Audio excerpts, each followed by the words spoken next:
Bueno, vamos a seguir, hermanos, con este tema. No es... Miren, honestamente como pastor no me agrada hablar de este tema porque inquieta a la gente y los pastores no queremos inquietar a la gente, a la congregación. Los pastores están para cuidar al rebaño. Pero por el otro lado, es un tema que predico para causar el estupor y, por qué no decirlo, el terror, pero de una manera piadosa. Parece una inconsistencia eso, ¿no? De hablar de aterrar a la gente y al mismo tiempo hablar de piedad. Parece que se excluyen mutuamente. Pero cuando hablo de terror y piedad, es el terror que nos lleva a inducir a las almas a venir a la cruz para la salvación. No es terror por el hecho de encontrar algún tipo de satisfacción en ver a la gente temblar. No, es justamente para que las personas entiendan lo delicado de la situación del hombre sin Cristo y que aprovechemos el tiempo para poder entonces recibir la oferta salvífica que nos ofrece Dios a través de Cristo. Hoy voy a hablar de estado consciente. Vamos a mirar Lucas capítulo 16 y vamos a ver allí un relato que, en fin, este es un pasaje que los estudiosos estamos en problemas de cómo lo clasificamos, si como una parábola o un hecho real. Yo soy de esas personas que todavía no estoy convencido que realmente sea una parábola esto. Aunque es más un asunto de opinión personal, no es solo mi opinión, pero ahí no hay consenso, está dividida la opinión acerca de este asunto. Muchos la conocen como la parábola del rico y Lázaro. Hay varias cosas, yo no me quiero ahora explayar en eso porque no es tan importante si se trata de una parábola o no. El asunto es el contenido, que es lo que quiero que veamos.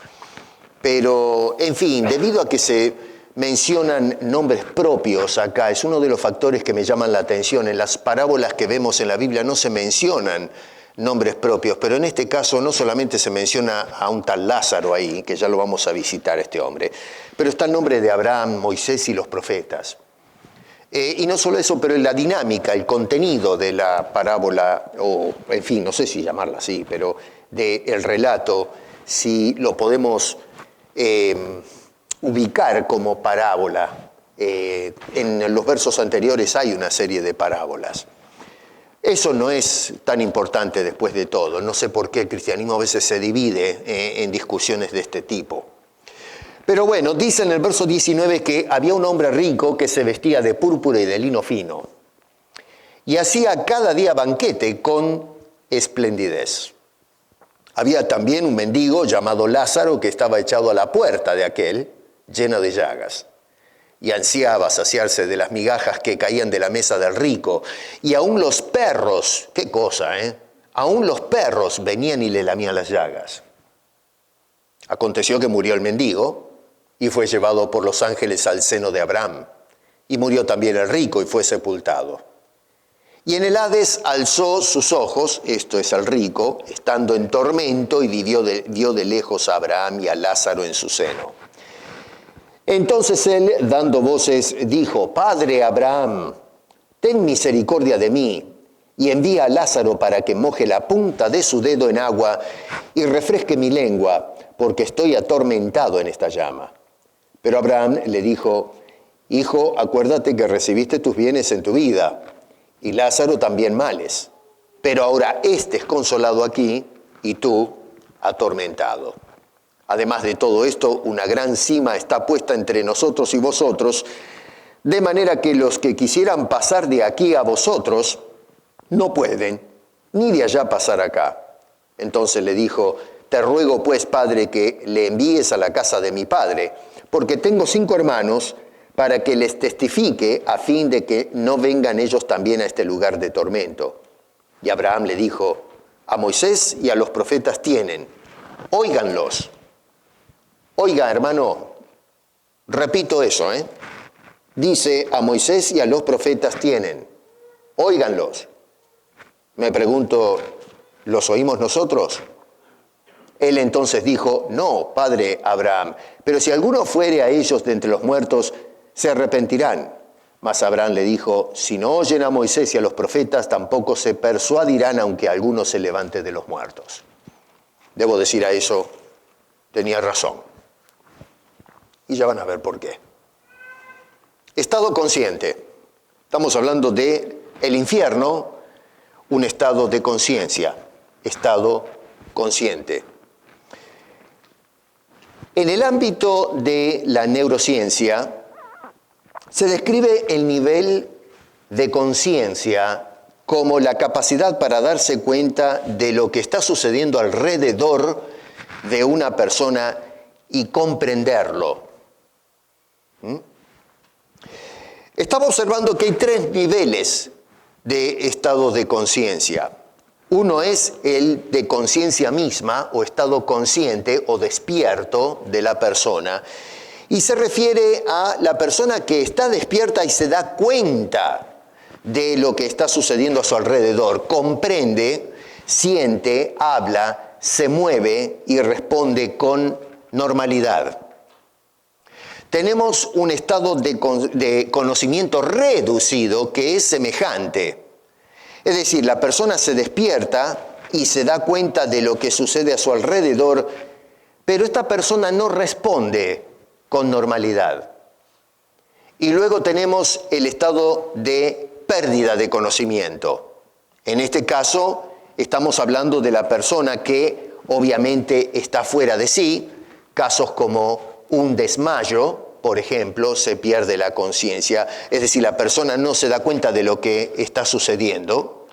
Por otro lado, tenemos el estado de coma, que ya entramos en un campo más clínico, y también tenemos el caso de la aplicación de la anestesia, no típica anestesia general. Hay parciales y la anestesia general, en donde, hasta donde entendemos, obviamente, la persona entonces no tiene ninguna conciencia de lo que está pasando, gracias a Dios, ¿no? Porque se imagina que cuando pasamos por el quirófano no es nada bueno que alguien esté consciente de todo el lío que le están haciendo, ¿no?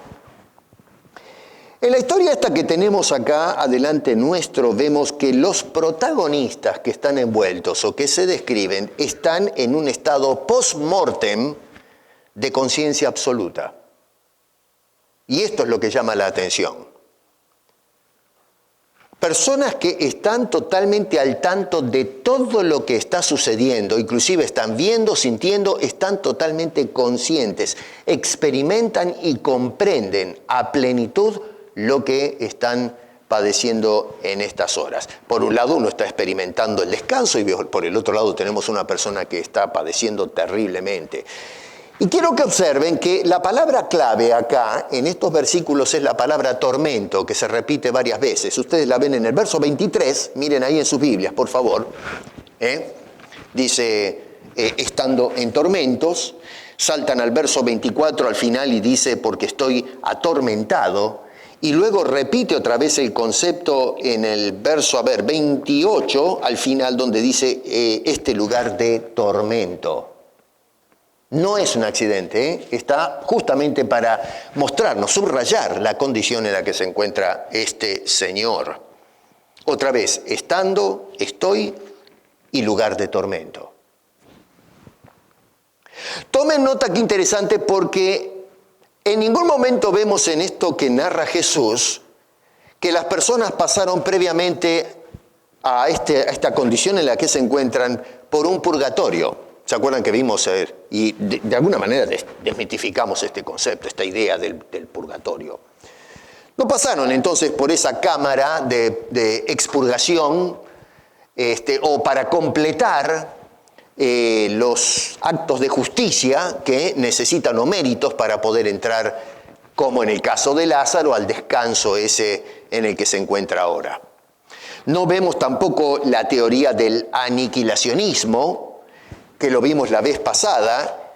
Si esto fuese consecuente, veríamos entonces al rico sin ningún tipo de conciencia, estaría ya exterminado. Lázaro es distinto porque, bueno, este es el hombre que, en fin, fue al seno de Abraham, pero en cuanto al rico se refiere, entonces hubiese sido extinguido.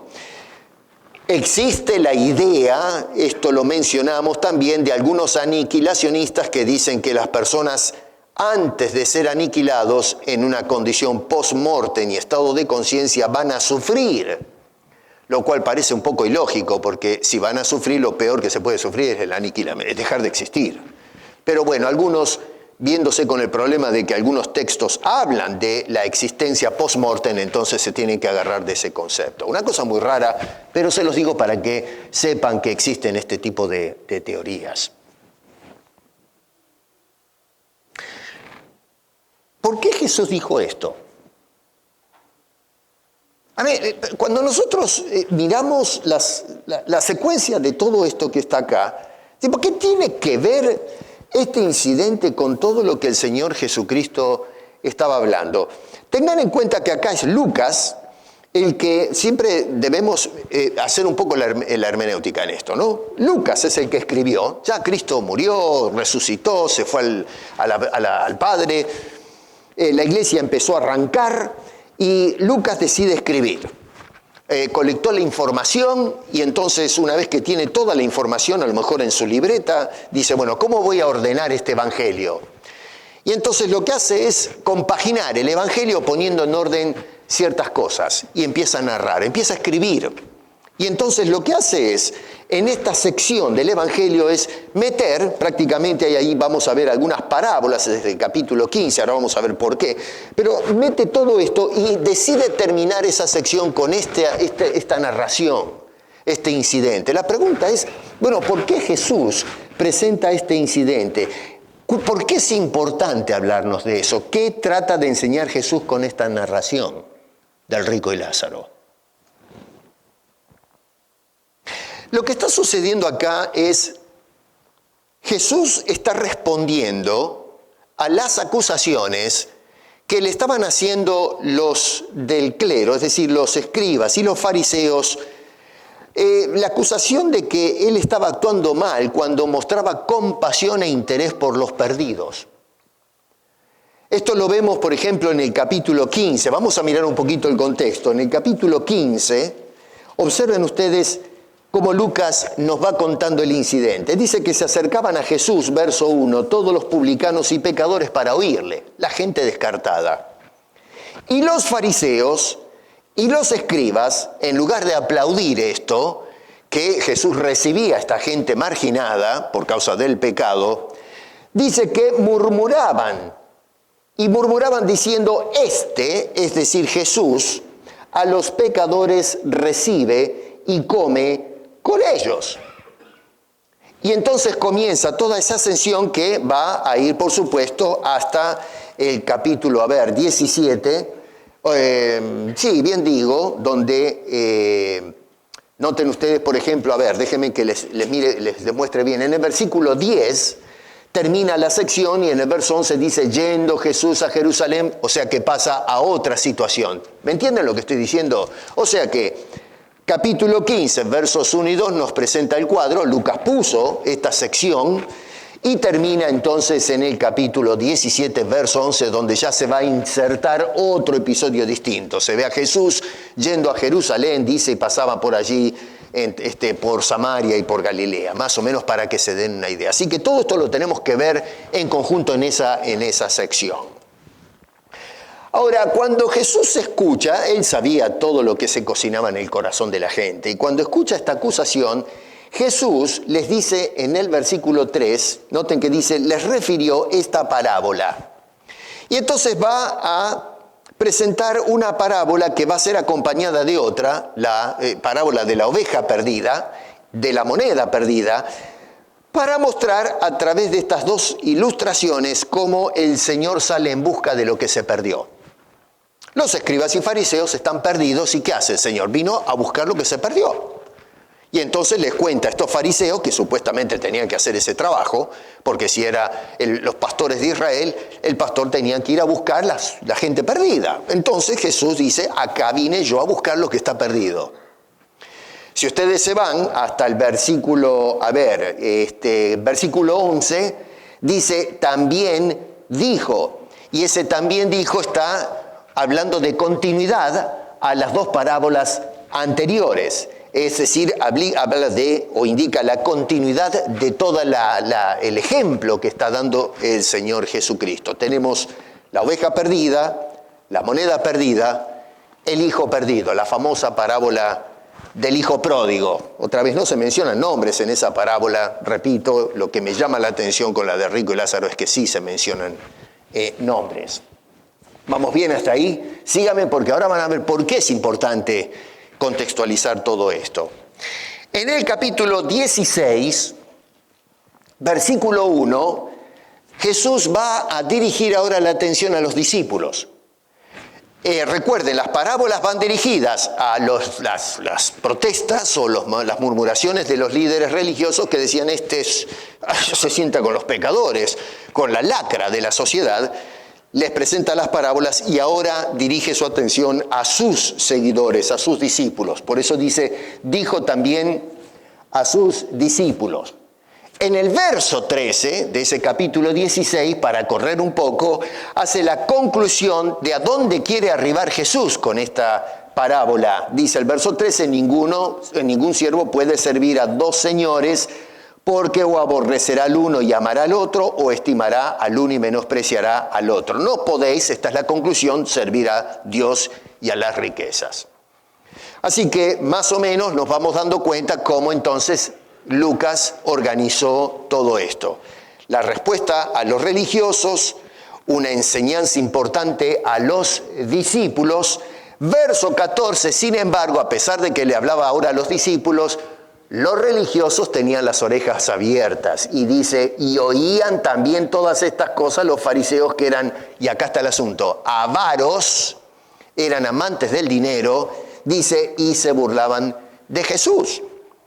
Así que lo que vamos observando es cómo Lucas nos está describiendo el corazón avaro, amante de las riquezas, de los religiosos, que les importaba poco o nada los publicanos y pecadores a los cuales Jesús estaba atendiendo. Y lo criticaban por hacer eso, por interesarse por estas almas perdidas. O sea que Jesús lo que está denunciando a través de estas líneas es la avaricia de estos líderes religiosos que en lugar de poner atención a las necesidades del pueblo, al contrario estaban pensando en cómo sacar ventaja ellos mismos. Muestran una falta de interés y preocupación alarmante por esta gente marginada, los publicanos y pecadores, que están representados en la persona de Lázaro, este mendigo descartado, marginado social, que estaba tirado al costado y que nadie ponía un poco de atención por las necesidades de este individuo. El mendigo a las puertas de la casa del rico que tenía todas las bendiciones para darle y no compartía ni siquiera las migas de la mesa para ayudar a este hombre. La historia entonces lo que hace es ilustrarnos la interrelación que existe entre estas personas en cuanto a atender a los necesitados y las consecuencias futuras.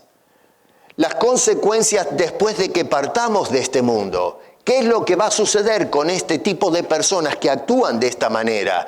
Los que son descartados y los que los descartan, los que los ignoran, que piensan que los deleites de esta vida es lo único que hay y se olvidan que en definitiva tenemos que existir en un estado post-mortem de conciencia cuando dejemos este plano de la existencia. Jesús lo que está entonces es planteando una severa advertencia a estos líderes religiosos, que esto que están haciendo tiene consecuencias después.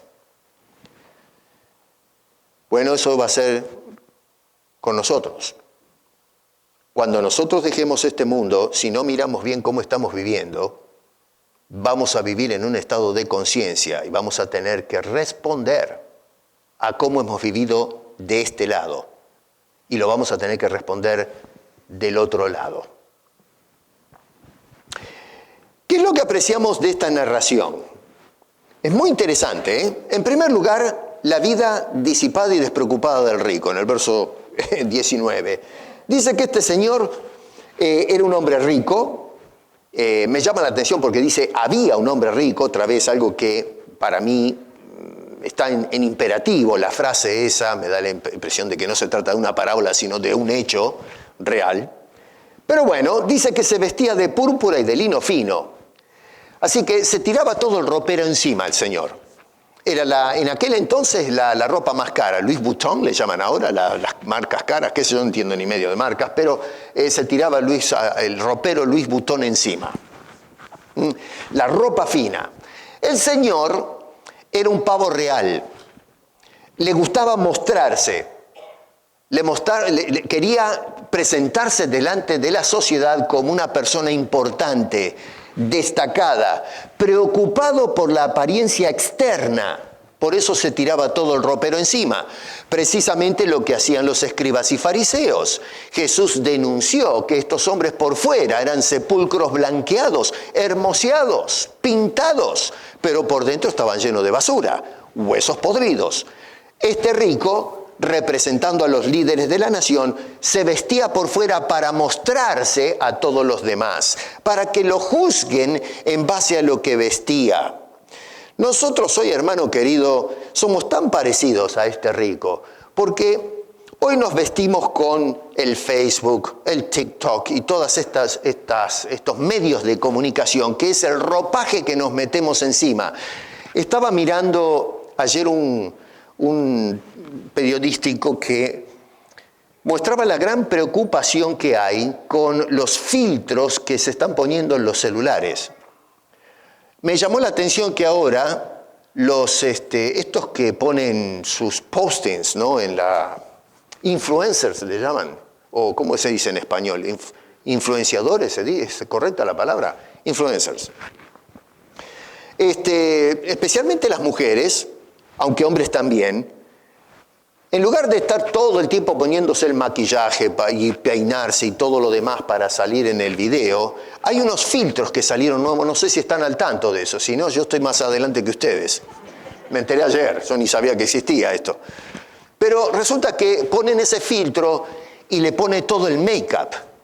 Y la preocupación ahora es que para muchos de los jóvenes están empezando a ponerse esos filtros y cuando van al espejo y ven la realidad, eso genera un shock psicológico en la persona, un asunto de no aceptación. Y entonces los psicólogos se están agarrando la cabeza porque está generando un serio problema de depresiones y descontentos, porque lo que ven en la realidad es distinto a lo que presenta el filtro. Y tal es así que hay personas que lo que hacen es estar haciendo los postings todo el tiempo con los filtros y llegan a convencerse que es lo que el filtro muestra es lo que ellos son. Estamos preocupados por esa imagen, esa proyección de algo externo, sin considerar qué somos como personas. Bueno, este rico hacía eso, no existían los filtros, su filtro era la ropa de lino fino y todo ese tipo de cosas, era un pavo real. Y no solamente eso, pero lo que hacía era un gran narcisista porque invitaba a toda la gente para venir a su casa. No es que él salía a visitar a la gente, sino que él hacía los convites y se ve que movía plata, porque dice que lo hacía todos los santos días. Ahora, para hacer banquete, no picadita, eran asados, por ponerlo de una manera, e invitaba a todo el mundo para mostrarles a estas personas quién era, tratar de hacerse la propaganda, un verdadero amador de sí mismo, un narcisista, francamente. Ahora, resulta que esta gente que iba a visitar a este señor también eran igual que él, porque ellos iban para ser la tribuna de este señor, pero al mismo tiempo para mostrarse y codearse con la gente importante de la sociedad. Así que cuidado, aunque el enfoque está puesto en este rico, que es uno de los protagonistas de la historia, también los otros que venían al banquete, que no se interesaban por los necesitados, también formaban parte de ese circo. Ahora, resulta que este señor era conocedor de las Escrituras, y eso es lo que me llama la atención. Noten que conoce a Abraham. No dice, ¿y tú quién eres? Dice, padre Abraham, así que era un judío. Era un hombre que se consideraba que por el hecho de ser un nacional ya estaba todo bien, era parte del pueblo de Dios, así que tenía la salvación garantizada, cosa que los judíos lo tenían claro. Nosotros somos padres de Abraham, le decían descaradamente a Jesús, como que eso era una licencia ya para vivir como se les daba la gana. La salvación estaba garantizada por un asunto étnico. Jesús les dijo, no señor, ustedes no son padres de Abraham. Le dijo, ustedes son padres hijos de vuestro padre, el diablo. Ahora, yo me imagino cómo se les habrá parado el pelo de la espalda, ¿no? Cuando les dijo semejante cosa.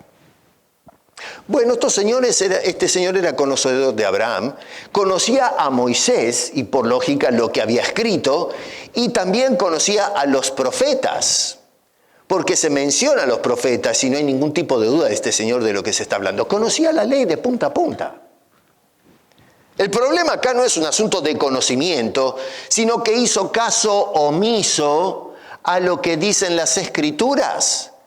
La Biblia desde el principio al fin nos habla de la condición del hombre y qué es lo que Dios demanda para que no nos vayamos al infierno.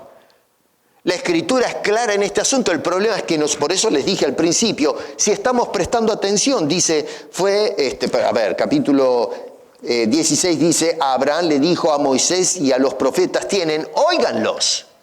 El problema es que, al igual que este señor, tenemos las Escrituras que nos están hablando de estas cosas y no prestamos atención a lo que tiene que decir la Biblia. Nosotros no podemos decirle a Dios descaradamente, es que tú no me dijiste estas cosas. Dios nos está diciendo que hay un infierno real, que nos vamos a ir de cabeza a ese lugar por el resto de la eternidad y no prestamos atención. ¿Y ustedes creen que por no prestar atención vamos a zafar de eso? Porque pertenecemos yo nací en la religión, por eso estoy salvado. Yo voy todos los domingos a la iglesia, por eso estoy salvado. No, señor, los judíos pensaban de esa manera.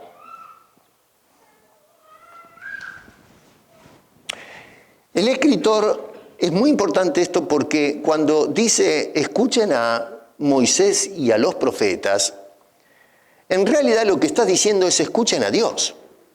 Porque estos hombres hablaron en el nombre de Dios y lo que ellos escribieron fue en nombre de Dios. Es Dios hablándonos a nosotros. El escritor de Hebreos, cuando comienza esa hermosa carta, en el capítulo 1, verso 1, dice, Dios habiendo hablado muchas veces y de muchas maneras en otro tiempo a los padres por los profetas. Dios habló de una cantidad de formas para que entendamos las cosas de Dios. Y luego, a pesar de que nos habló claramente a través de los profetas, dice el escritor de Hebreo, en estos postreros días nos ha hablado por el Hijo, a quien constituyó heredero de todo. El asunto es, ¿estamos escuchando a los profetas? ¿Estamos escuchando al Hijo que vino para hablarnos de estas cosas? Acá tenemos a Jesús, justamente, Él es el que está haciendo esta narración. ¿Estamos prestando atención? El problema es que como este rico, que representa a los escribas y los fariseos, nosotros en la actualidad, y creo que hoy más que nunca, no estamos prestando debida atención a lo que nos está diciendo el Señor. Y vamos a pasar el resto de la eternidad en un estado consciente de tormento por no haber escuchado hoy las advertencias que nos hace el mismo Hijo de Dios. Un estado consciente de existencia eterna, de tormento. Lázaro, el mendigo, otro personaje.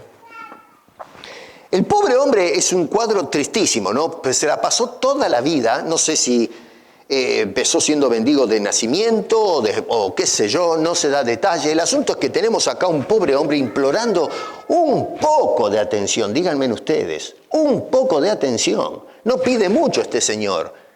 Y sin embargo fue un hombre totalmente ignorado. Estaba a la puerta misma de la casa de este señor y no hubo un solo gesto de empatía hacia este pobre hombre, que estaba lleno de llagas. Los perros, dice, que venían a pasarle la lengua, a una cosa asquerosa. Pero el cuadro es bastante gráfico, triste, lamentable. El rico, y no solamente el rico, pero los invitados que venían todos los días al banquete de este señor pasaban de largo. Acá no hay inocente. Todos ellos pasaban de largo. Nadie bajaba la vista para mirar a este pobre mendigo que deseaba, dice, el resto, la basura que caía de la mesa para poder alimentarse a sí mismo, mientras ellos disfrutaban a diario de los grandes banquetes que preparaba este pavo real que representa a los religiosos. Otra vez, el verso 21 presenta un cuadro lamentable para este pobre hombre. Ahora, nos dice el verso 22 que se murieron los dos. Dice que se murió el mendigo y se murió Lázaro. Me llama la atención porque cuando se murió este señor, dice que le hicieron sepultura. Fue sepultado. Me imagino que, como los ricos en aquel entonces tenían su cueva ya arreglada, sin duda que hizo arreglos para que los siga un séquito que puedan llorar en su tumba. ¿Se acuerdan que cuando murió Lázaro, el amigo de Jesús, lloraban afuera? Bueno, probablemente este señor, que le gustaba ensalzarse, entonces habrá invitado, habrá hecho los preparativos para el funeral y hacer una gran algarabía, una cosa tremenda, llantos y qué sé yo, porque se murió el hombre importante. Pero por más que hizo todos los arreglos, se murió de todas maneras y se fue para el otro lado. Los dos dice que murieron. Ahora, la muerte, hermano querido, nos aborda a todos. A ver, ¿entendemos eso? Nosotros pensamos algunos que vamos a vivir para siempre. No me voy a enfermar, no voy a tener un accidente, no me voy a hacer viejo. Yo me acuerdo que cuando tenía 20 años y veía a una persona de 50, dije, está sonado este. 50 años, ya está. Le empezaba a aparecer el pelo blanco y decía, listo, no sé, ¿cómo se llama? Al asilo. Bueno, ya pasé los 50 años hace rato, así que ya estoy sonado. Por mi propia boca, ya estoy frito. Estoy en el club de los fracasados, de los acabados, ¿no? Y bueno, si el Señor no me llama antes, todavía voy para adelante, así que eventualmente voy a llegar a tener más años todavía. Ojalá que el Señor me llame pronto, pero no sé lo que va a pasar. Pero voy a ser más viejo todavía. Y eventualmente me voy a ir al cajón. No se salva nadie. Y la cosa es que la muerte es interesante porque no discrimina si la persona tiene plata o no tiene plata. Los que discriminan son los vivos. Compramos ataúdes caros, hacemos tremendos funerales, pero la persona que está dentro del cajón, o en mi tierra decíamos el jonca, el que está dentro del cajón no tiene ni noción de lo que se está haciendo de este lado. La persona está del otro lado en un estado consciente y no se salva a nadie. Lo mismo da un rico que un mendigo. Un enfermo que un sano, nos vamos todos al hoyo. Pero entendemos eso porque nosotros vivimos todos los días pensando que la muerte nunca nos va a alcanzar. No solamente eso, pero que hoy día existen métodos médicos, terapéuticos y dietéticos que nos van a hacer esquivar la muerte. Le vamos a hacer la gambeta, como hacen los jugadores de fútbol. No, señor, no te vas a escapar jamás de la muerte. Todos vamos a llegar a ese momento y la muerte no hace discriminación. Y lo vemos en este relato. Tú te vas a morir y yo me voy a morir. Todos nos vamos a morir. Disculpen la mala noticia, les arruiné el domingo, pero no hay nadie que se escape de este asunto. Ahora, me llama la atención la actitud que tiene el rico después de la muerte. Porque se habla más de lo que sucede del otro lado, que es a donde apunta Jesús. que de lo que sucedió en la vida de estas personas. Lo que Lucas nos relata acerca del incidente, ¿no?, cuando Jesús presentó esto, es que durante la vida se dice poca información. El rico la pasaba fenómeno, Lázaro mordió el polvo toda su vida y se murieron. Pero ahora viene el asunto. Lo importante no es lo que pasó cuando estábamos en vida, sino lo que pasa después cuando cruzamos el umbral de esta existencia y vamos al otro lado. Ahí comienza la historia. Nosotros consideramos que no hay que hablar del otro lado, eso es yeta. Tenemos que hablar de lo que pasa de este lado, hay que disfrutarla la vida. Y sin embargo la Escritura lo que hace es mostrarnos lo que va a pasar del otro lado, porque ahí es donde viene el sainete. No de este lado de la existencia. El problema empieza del otro lado. Por eso que se gasta tiempo, tinta en describirnos lo que sucede del otro lado en estado consciente. Noten que este rico, después que murió, sigue viendo a Lázaro como un siervo que debía estar a su disposición, que debía ser usado para satisfacer las necesidades del rico. Pero miren ustedes el nivel de descaro de este señor, y lo que a mí me muestra es que después que muramos no hay transformación, no hay arrepentimiento, no hay cambio. Si tú no eres cambiado aquí, ahora, en este plano de existencia y te mueres, del otro lado no cambiarás jamás. Este señor dice en el verso 24, entonces él dando voces dijo, Padre Abraham. Miren qué interesante, le dice, Padre Abraham, ¿y qué del mendigo? No, él no es hijo de Abraham. Yo soy hijo de Abraham. ¿Qué me importa el mendigo? A mí me importa mi relación con el Padre Abraham. Dice, Padre Abraham, ten misericordia de mí. Miren ustedes, en lugar de ten misericordia de ese tipo que la pasó mal toda su vida, piensa en él, ten misericordia de mí, que al cuerno con el mendigo. Ten misericordia de mí y envía a Lázaro. No le dice a Abraham, ven y trae a ver un poco de agua porque la estoy pasando fiera. No, dice, usa al desgraciado ese que estaba a la puerta de mi casa. Usa a Lázaro para que moje la punta de su dedo en agua y refresque mi lengua. Que Lázaro refresque la lengua del rico. Seguía siendo un pavo real este señor. El colmo del corazón de este individuo. Dice, porque estoy atormentado en esta llama. ¿Cuándo fue que este hombre se preocupó en los tormentos que pasaba Lázaro, bien digo, a la puerta de su casa? Todos los días de su vida. Y ahora quiere que este Lázaro venga a aminorar el tormento de este señor. Él nunca pensó en aminorar el tormento de Lázaro. Los perros le lamían las llagas a este pobre infeliz. Y él nunca se interesó en este individuo. Ante la negación y denuncia en el verso 25, noten que todavía este señor sigue sin aprender absolutamente nada. En el verso 27 le dice, entonces le dijo, te ruego pues, padre, Abraham, padre, que le envíes a Lázaro a la casa de mi padre. O sea que si eso no está bien, mándalo todavía como siervo mío, como mensajero, que me haga de cartero y vaya a tocar el timbre a la casa de mi padre. Y allí este hombre está pensando en sus hermanos. Tenía 5 hermanos, no sé si el padre estaba vivo, por ahí los hermanos vivían en la casa del padre. El enfoque en realidad no está en el padre, por eso pienso que a lo mejor el hombre ya pasó. Pero dice, tengo 5 hermanos.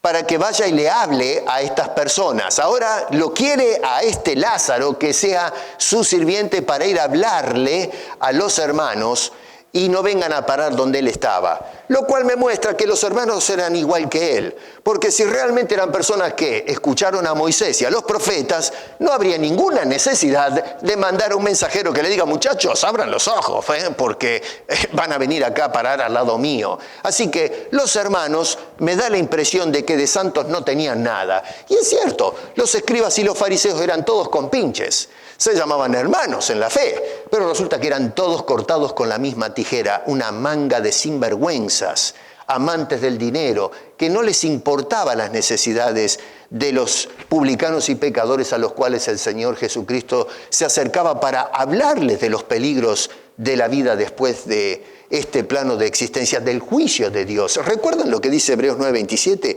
Después de esto, después de la muerte, dice, de la manera que está establecido para los hombres, que mueran una vez, y después de esto, ¿qué dijo? El juicio, ¿o no? Esa fue la primera charla que tuvimos. Después de la muerte, dice el Señor, es el juicio. Esta gente no lo entendía. Y en la historia vemos que es así.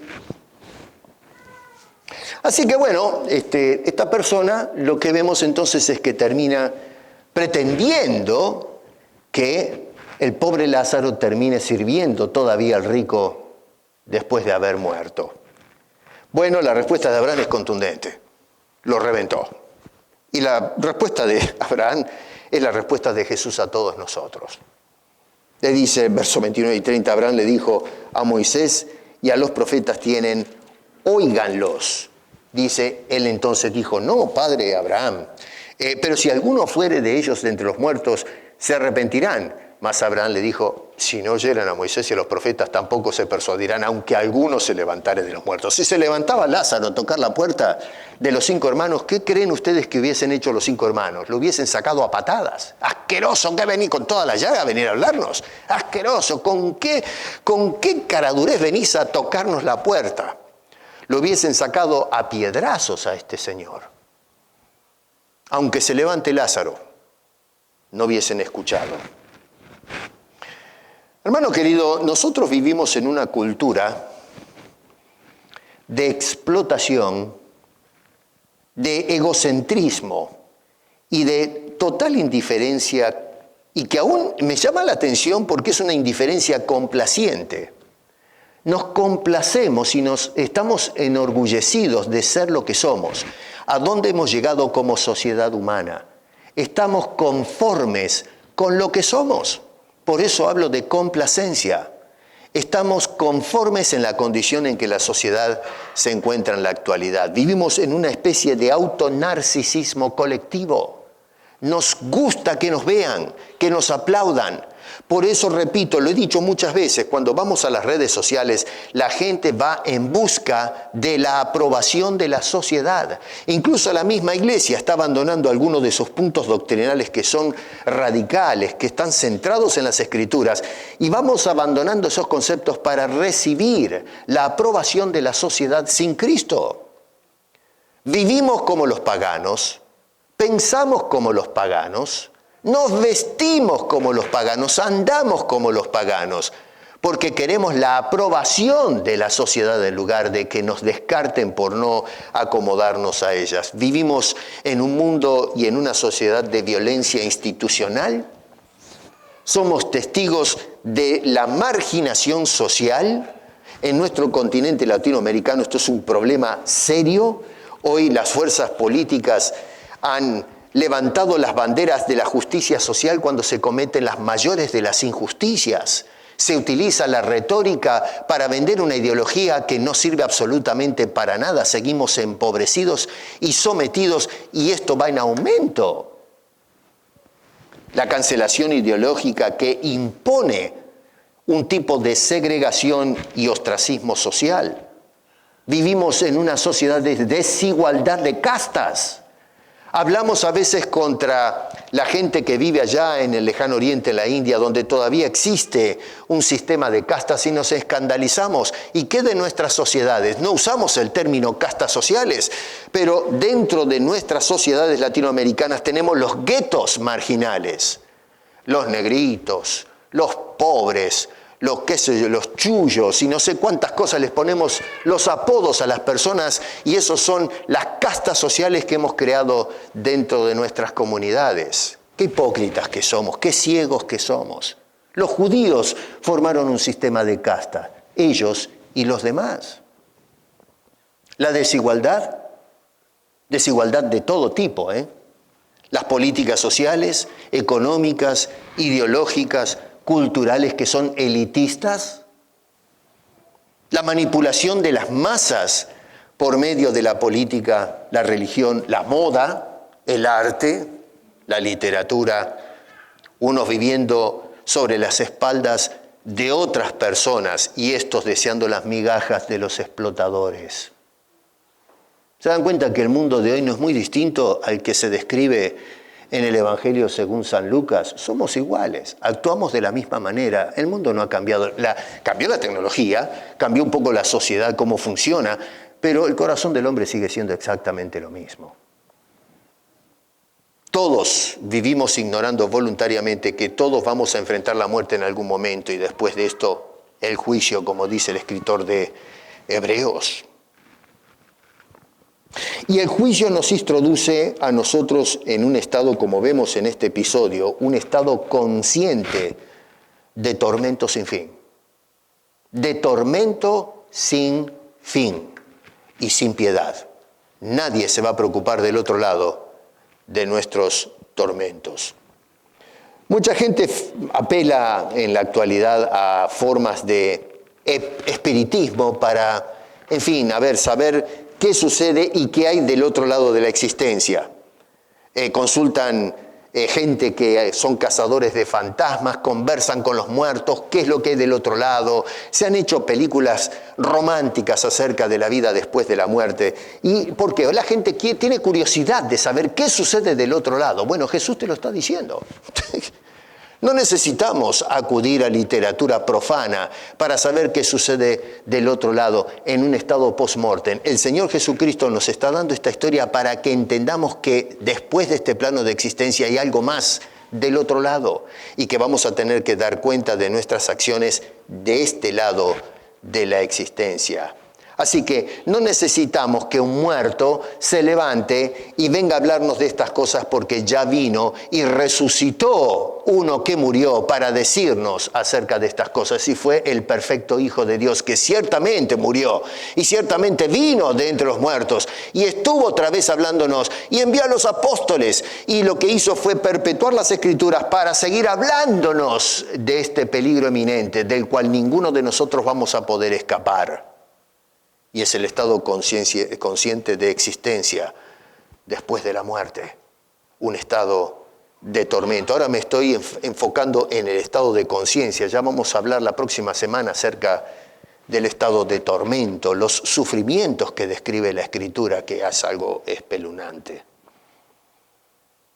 Como este rico que representa no solo a la casta religiosa contemporánea, al ministerio público de nuestro Señor Jesucristo, sino que nos representa a todos nosotros, la sociedad contemporánea, envueltos en nuestros propios delirios de grandeza, nuestros quehaceres, nuestras vanidades o pretensiones de las riquezas, porque algunos viven...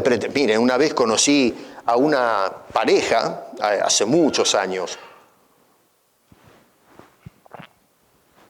que trabajaban, no estoy diciendo que este trabajo no sea digno, la señora trabajaba en un hotel de housekeeping. Y está muy bien, le aplaudo, hay que trabajar, ¿no? Gracias a Dios que trabajaba y era un housekeeping, le pagaban el sueldo. Pero lo que a mí me llamaba la atención de esta persona, los dos eran una pareja, un matrimonio, es que el hombre tenía un reloj de miles de dólares. La ropa que llevaban era costosa. Gloria es la que entiende más de marcas y esas cosas. Carísima. Todos los años viajaban a sus países tirándose una cantidad de lujos para mostrar cuando llegaban a su país. No voy a decir de qué país, no interesa. Pero personas que bajaban del avión y se mostraban mostrándoles que ellos allá en el norte vivían como reyes. Y eran housekeeping. ¿Está mal que sean housekeeping? No, señor. Es honroso. A veces más honroso que los estafadores que están llenos de platas. Pero el hecho de querer mostrar lo que no son. Gente que pretenden ser ricos. Hay quienes son ricos, están llenos de plata, pero hay otros que pretenden y no son. Me parece que esos son peores todavía que aquellos otros. Bueno, lamentablemente vivimos en una sociedad consumista en donde justamente se invita a eso, a que la gente gaste para mostrarse como algo que realmente no son. Un repaje externo, como la religión de los religiosos, de los judíos, que descartaban al resto de la sociedad como mendigos que deseaban disfrutar las bendiciones de Dios, pero que estos religiosos no estaban, ellos vivían en sus banquetes, vivían disfrutando la palabra de Dios, el culto y la adoración dentro del templo, pero no eran capaces de acercarse como hizo Jesús a los publicanos y los pecadores, los mendigos que estaban allí deseando que caiga algo de las bendiciones de estas personas para disfrutar.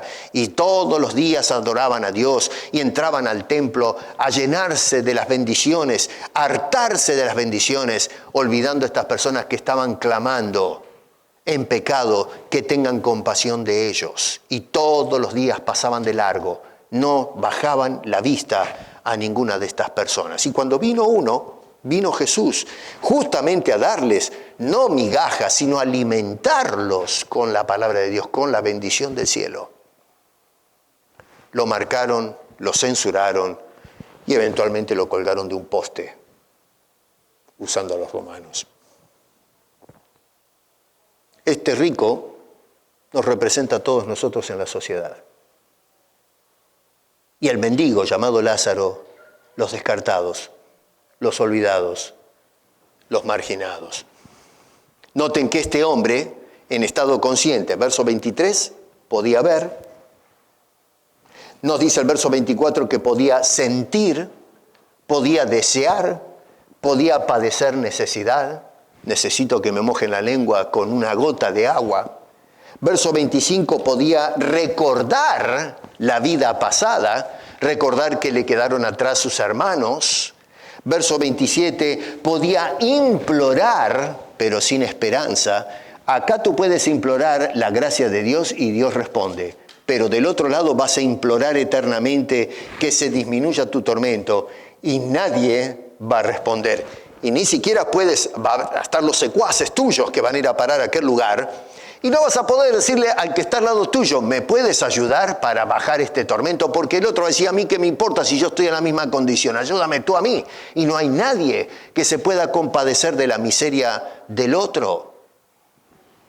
Verso 28, podemos pensar en los que quedan vivos y no podemos hacer absolutamente nada por ellos. De la misma manera que nosotros de este lado no podemos hacer nada por ellos cuando pasen al otro lado. Del otro lado vamos a estar pensando a lo mejor los que quedaron atrás y que manejaban las cosas de la misma manera. Vamos a pensar, no quiero que esta persona venga acá. Y no puedes hacer nada, absolutamente nada. ¿Se imaginan el tormento psicológico y emocional que lleva esa persona? Verso 29, podemos recordar las Escrituras. Un día vamos a estar del otro lado y vamos a pensar, pucha, pero el pastor Viesco me acuerdo que me dijo esto. Me lo dijo. Me lo dijeron los predicadores en YouTube. Tenía la Biblia en mi casa. Tenía versículos que mis padres pusieron en las paredes. Me hablaron mis amigos, mis compañeros de trabajo. Gente que iba a la iglesia me habló. Me acuerdo que me dieron un folleto que tenía versículos de la Biblia. Yo lo tuve en mis manos. Escuché por ahí en la radio una canción que hablaba de Cristo Jesús y el llamado de Dios. Vamos a recordar las Escrituras que emanaron de los labios de personas piadosas de este lado, pero ya será demasiado tarde. No vamos a poder hacer absolutamente nada. Vamos a estar en un estado de conciencia y tormento autoinfligido por haber ignorado lo que el Señor por gracia nos está diciendo ahora, mientras estamos vivos y tenemos tiempo. Un total estado de conciencia y desesperación, en un estado de tormento, pues nada de eso podía ser satisfecho de alguna manera. Era demasiado tarde para el rico, y si no prestamos atención va a ser tarde para nosotros también. El apóstol Juan dijo, porque de tal manera amó Dios al mundo, que ha dado a su Hijo unigénito, para que todo aquel que en él cree no se pierda, mas tenga vida eterna. No tormento eterno, sino vida eterna. Los publicanos y los pecadores que creyeron como Lázaro, Lázaro de la historia, murieron y morirán, seguirán muriendo, pero entrarán al descanso del Señor si ponen su fe en Jesucristo, porque el Señor promete eso. Los que creamos en Él vamos a recibir la vida eterna. Pero quienes, al igual que los religiosos que están representados acá en la persona de este rico, que viven hoy despreocupadamente pensando que van a vivir para siempre. Hay que disfrutar la vida. Bueno, que no te quepa la menor duda que si no te agarras de la salvación que se ofrece hoy gratuitamente, vas a morir. Rico hoy y disfrutando la vida, vas a morir. Y luego viene el sainete. Luego viene el estado consciente de tormento. Entrarán a una condición que no tiene fin, que será para siempre. Algunos dicen que a esta parábola no hay que tomarla muy en serio, porque después de todo es una parábola. No hay que sacarle tanto. Está el aspecto moral de que vivamos bien, que seamos compasivos con el otro, esa es la moraleja de la historia. Pero no, Señor, el Señor Jesucristo cuando contó esta historia no estaba hablando de simplemente hablarnos de ser compasivos con el otro, estaba apuntando las consecuencias de no hacer las cosas bien de este lado. Nos está hablando, él podría haber hablado, ¿no? Como hizo con la historia del samaritano, ¿se acuerdan? El buen samaritano encontró a una persona allí toda estropeada y lo atendió, mientras que los religiosos pasaron de largo. Ahí tenemos una historia en donde el Señor invita a que tengamos algún tipo de empatía con las personas que están ahí todas estropeadas. Pero en este caso se está refiriendo a qué va a suceder del otro lado. Así que no es una historia para tomarla así tan livianamente. En la interpretación contemporánea, cuando se trata del tema del infierno, tratamos de aminorar su tensión, de bajarle un poco los decibeles al tema, para que la gente no se asuste. Y entonces lo que tratan de indicar hoy día es que esta historia no hay que hacerla tan extremista. El Señor no estaba pensando tanto en lo que va a suceder del otro lado, cuando en realidad, vuelvo a repetir, la mayoría de los versículos están enfocados en la vida post-mortem, no en la vida que tuvieron estas dos personas antes de ver la muerte. Así que la idea de todo el relato está resumida justamente en el versículo 25 que dice, Abraham le dijo, hijo, acuérdate que recibiste tus bienes en tu vida y Lázaro también males, pero ahora, y es ahí a donde apunta Jesús, no en lo que vivieron en vida, sino ahora estés consolado aquí y tú en cambio atormentado. Hermano, amigo, ¿a dónde vas a parar tú? ¿Qué va a pasar cuando dejes este mundo? Se murió el rico, se murió Lázaro, te vas a morir tú y me voy a morir yo. Terrible eso, me arruina el día. El almuerzo se me va a quedar acá. Wow, yes, ojalá. Si eso te asusta y te lleva a los pies de la cruz, que se te atasque el almuerzo, que se te arruine el día. Pero es preferible que se nos arruine el día de hoy, vayamos a los pies de la cruz y no que pasemos el resto de la eternidad. Disfrutamos estos días y repasamos el resto de la eternidad en tormentos, en un estado consciente. Ojalá que nosotros prestemos atención a lo que nos deja esta historia. ¿En qué condición te encuentras tú? Si has aceptado al Señor Jesucristo, estupendo. Pero entonces esto nos tiene que mover ahora a la desesperación por querer hablar con otros de Cristo. Porque esa persona que está al lado nuestro y que no conoce al Señor, esa persona, como hizo Jesús, necesita la salvación y se acerca a los publicanos y pecadores para hablarle de estas cosas. Pero si nosotros disfrutamos la bendición del cielo y no hacemos partícipe de esto a los que están allí con sus llagas abiertas, las llagas del pecado, y no hacemos nada por ellos, estamos en problemas.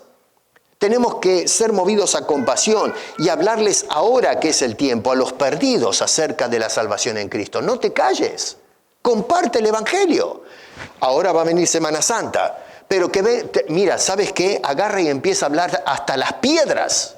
Vente conmigo a la iglesia, vamos a presentar el mensaje de salvación, vamos a hablar de la traición de Judas.